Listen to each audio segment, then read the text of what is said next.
As the Himalayas rose, the forces of erosion kept pace, leading to the formation of a contiguous lower range of hills known as the Shivaliks, made up of erosion material from the still rising main range. Their sediments reflect the history of the upthrust of the Himalayas. Numerous fossil finds allow the Shivaliks to be dated with accuracy and tell us more of the comparative youth of the Himalayas. Here at the Shivalik Fossil Park in Sanketi near Nahan, the Geological Survey of India runs an establishment where one can see these fossils, or rather some of these fossils, in a gloomy hall constructed of corrugated cement sheets where photography is absolutely prohibited. There is no reference, of course, to artificial light or natural light, which might have had some reference in terms of photographing works of art, perhaps. But here there is a situation where the only way one can get permission to take pictures of these fossils is from a GSI official in an entirely different state. But nevertheless, we did manage to find one fossil just lying around, which you can see.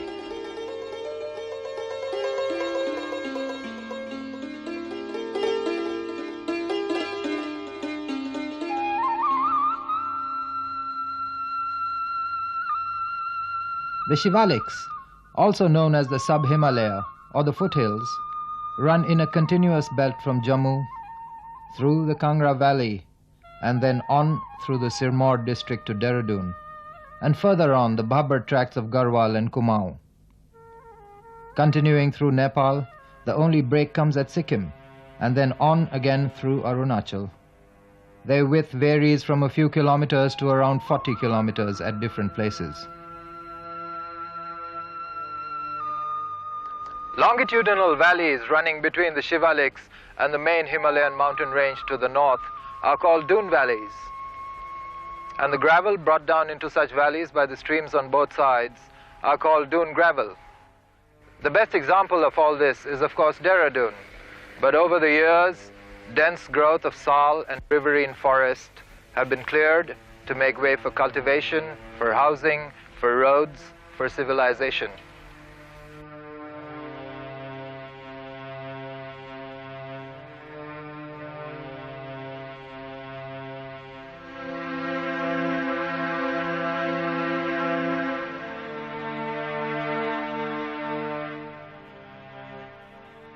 The Shivalik hills are well developed along the southern edge of Himachal Pradesh, from the Kangra Valley in a broad belt to the Sirmaur region on the border with UP. The landscape is typically low rolling hills, bisected by innumerable gullies, seasonal streams known as chos, which drain this region.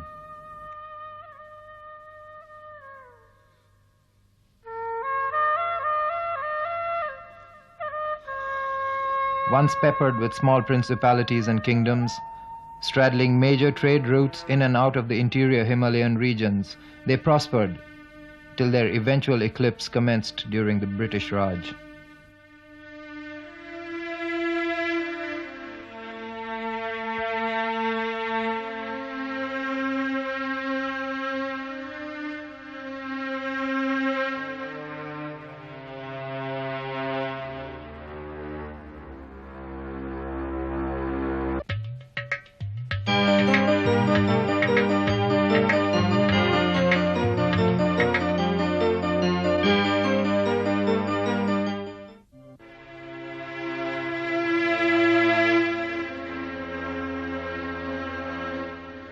The archetypal romantic landscape, as immortalized by the Kangra school of miniature painting, the Shivalik countryside can be enchanting.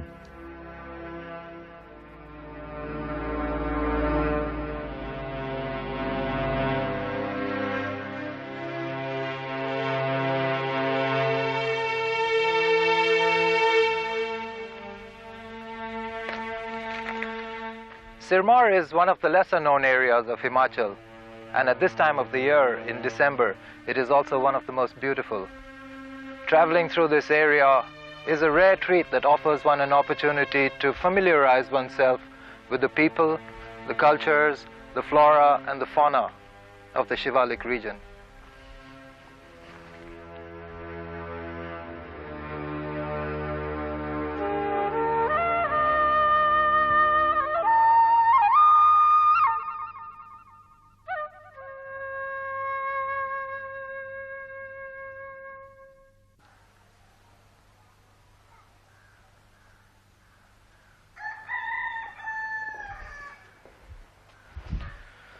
Sirmaur is littered with such crumbling mansions and ruined havelis, testament to their turbulent history.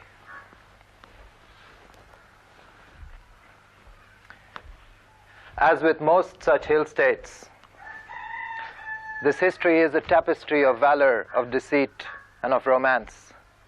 Perpetually at war with their neighbors, these states eventually came under the dominion of the Mughals and then later of the Sikh Raj. In Sirmaur, the ruling dynasty came to the throne sometime in the 10th century AD at Sirmaur near Paonta Sahib. Later, the town of Sirmaur itself was destroyed by floods, it is said due to the curse of a dancing girl whom the Raja cheated. And then even later, the ruling dynasty caused to be built the hill town of Nahan, which remained the seat of princely administration for the next few centuries.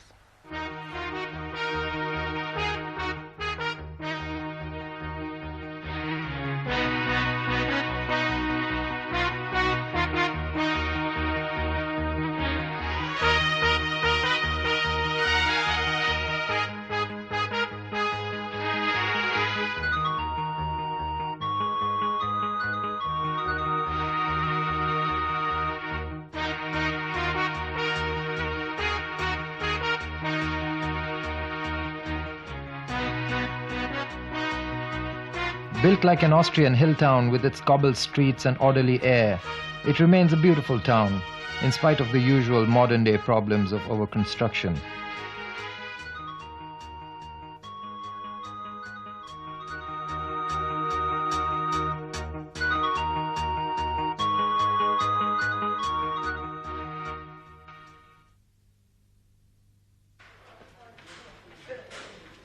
Nahan was a pretty advanced town for its time, with an underground sewage system, with cobbled streets, and with an elected municipal corporation, only the second in the country after Calcutta.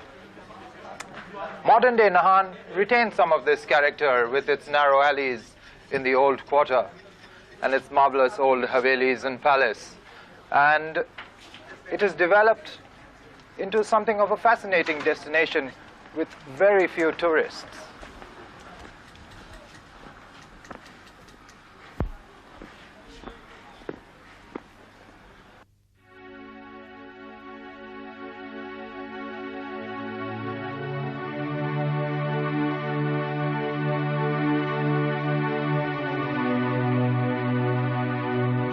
The havelis and palaces of Nahan are steeped in an aura of lost grandeur.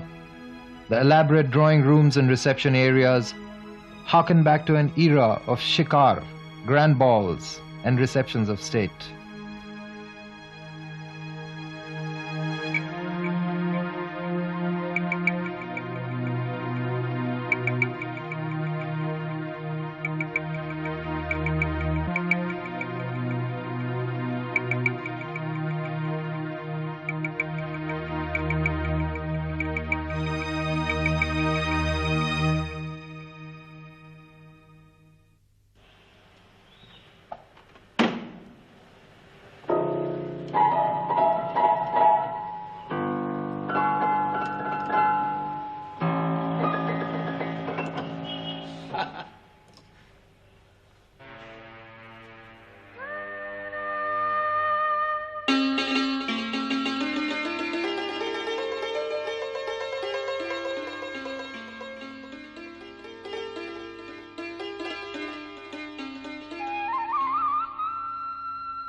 For the exteriors of their palaces, the rulers preferred to go back to their Rajasthani origins.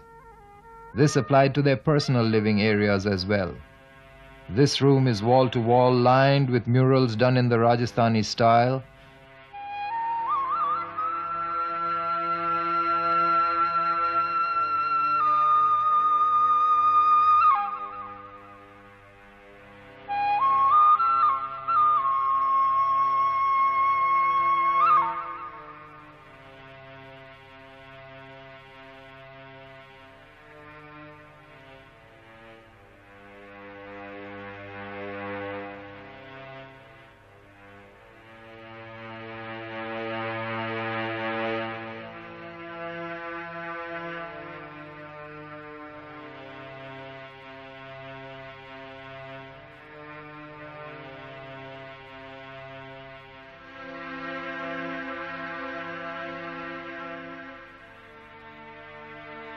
family's inner courtyard contrasts sharply with this room straight from the Paris of the last century.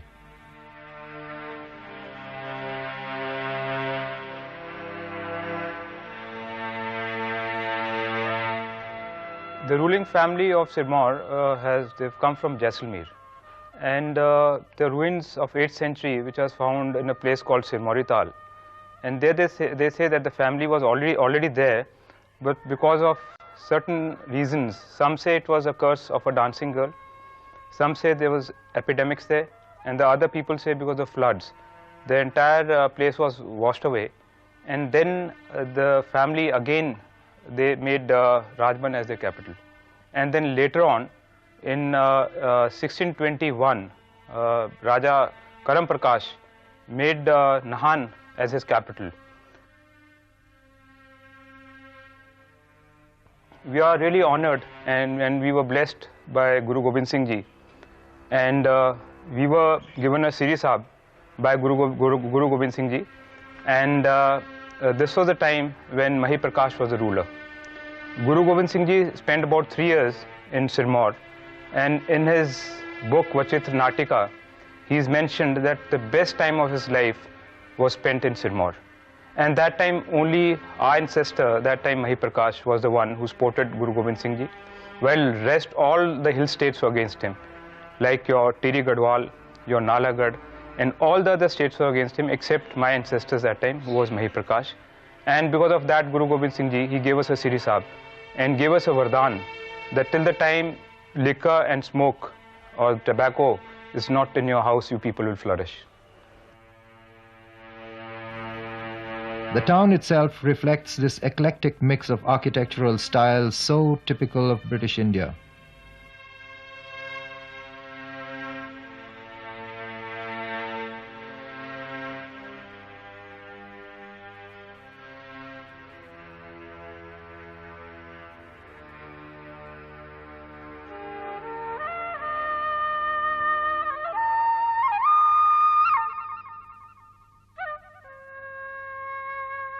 Nahan is surprisingly home to a century-old clock, which still works the way it did the day it was commissioned.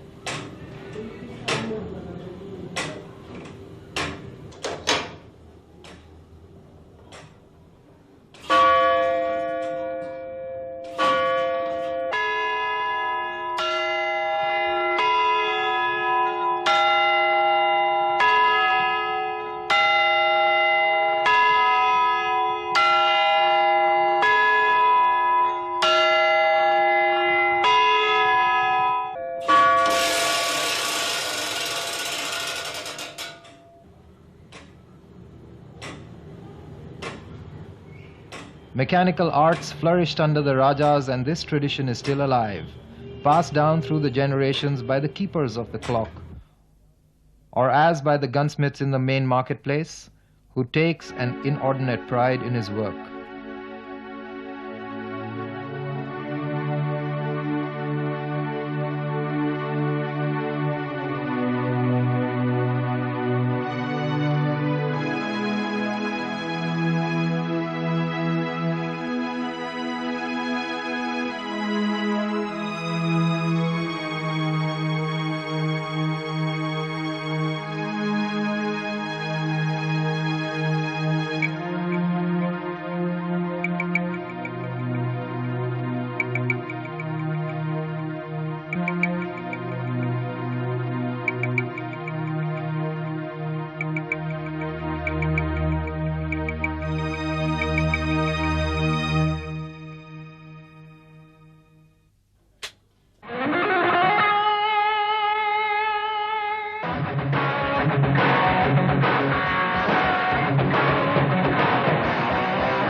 The prime cause for the backwardness of this area is a reduction in soil fertility and productivity due to massive soil erosion. Ecologically, the Shivaliks have a very interesting history. Prior to the middle of the last century, these forests were entirely covered with a lush tangle of pine and acacia forests. The floors were carpeted with luxuriant undergrowth. Pheasant species and deer flourished amidst crystal clear perennial streams. And then, within 2 generations of the Anglo-Sikh Wars of 1845 and 1849, the entire scene changed. The Sardars and the kings, the Rajas, who owned these hunting lands in the Shivaliks, were evicted, and the lands were handed over to the villagers.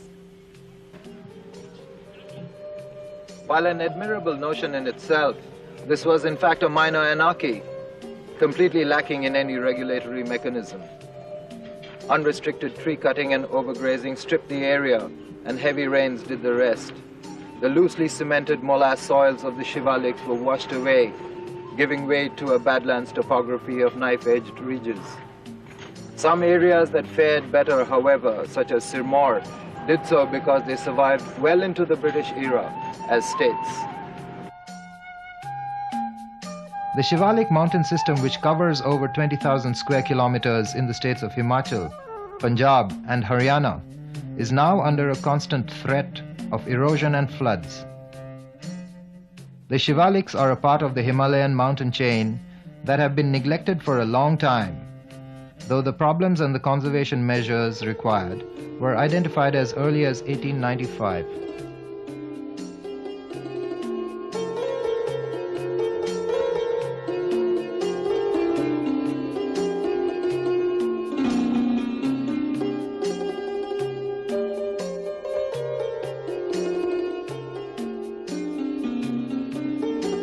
Today, most of the Shivalik regions are a scene of dusty, rolling topography, devoid of vegetative cover.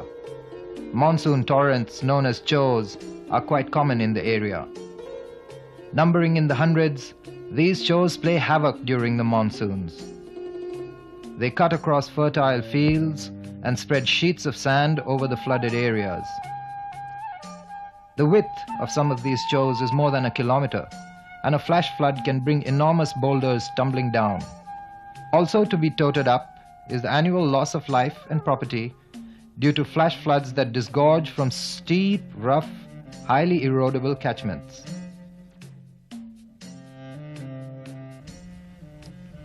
There are many such streams in the Doordarshan Valley too. With unfailing regularity every year during the monsoon rains, they swell and flood the fields and forests on their banks, destroying fertile land and rendering it as wasteland by spreading their sand and gravel. Over the last 60 years, Jharkhand Rao has enlarged its bed from 50 meters to about half a kilometer, and the care and shisham trees on the floodpan are all gone. Which brings us to the question, can the Shivalik still be saved? Apparently so, if the efforts of Central Soil and Water Conservation Research Institute are any indication. The Sukho-Majri model of conservation is today known internationally for the concept of social fencing pioneered by it. Basically, people protect the land against grazing, and water harvesting structures controlled the gully erosion. 3 check dams could bring life back into the 100 hectares of farmland in village Sukho-Majri. Other such village-based schemes have proved very successful in both Punjab and Haryana, but Himachal, sadly, has lagged far behind. While more than 21% of its area falls into the Shivalik belt, efforts to conserve and regreen have been negligible.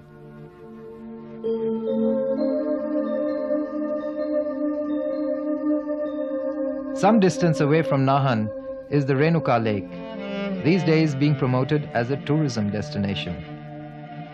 Set amidst the low hills, clothed in verdant foliage, the lake is the stuff an average city dweller's romantic dream of a lake is made of. Hopefully, the Renuka Lake will not go the way of other accessible Himalayan lakes like the Naini and Dal lakes.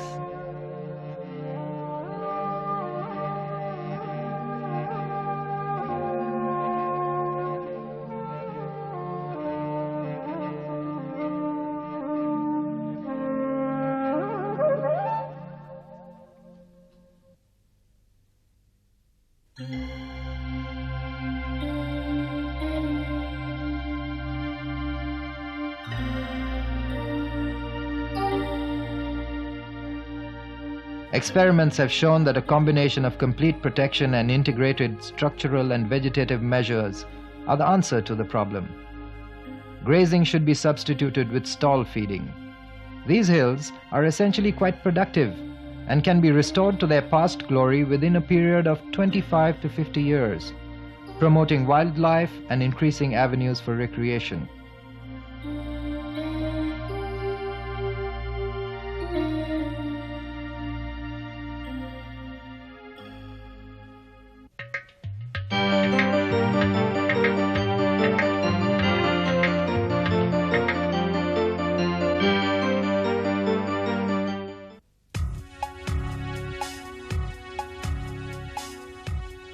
The people of the Shivaliks today have experienced a slide in the quality of the environment during their lifetime. In fact, speeded up erosion has made the hills themselves volatile. But their ancestors came to a different land. While some people moved up from the plains, people in Sirmaur side are an interesting mix of plains people and the high altitude settlers moving down the Yamuna Valley.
Like people everywhere, they have their complaints, and this citizen of Nahan isn't any too impressed with Nahan's track record vis-a-vis an underground drainage system and an elected municipality. Nahan is one of the most neglected towns in Himachal Pradesh. During Maharaja Shamsher Prakash's time, about more than 100 years before, we had a underground drainage system which is non-functional now, and nobody is bothered to improve upon it. So is the case with the water supply scheme here. Though we have got the augmented supply scheme has been launched very shortly, but the residence houses located at a higher altitude, they are not getting water even now because there is distribution system is not functioning properly, and the government is yet to sanction the money for the distribution system. And he has a valid point. Booming populations have rooted to the dustbin civic services catering to the demand loads of the last century.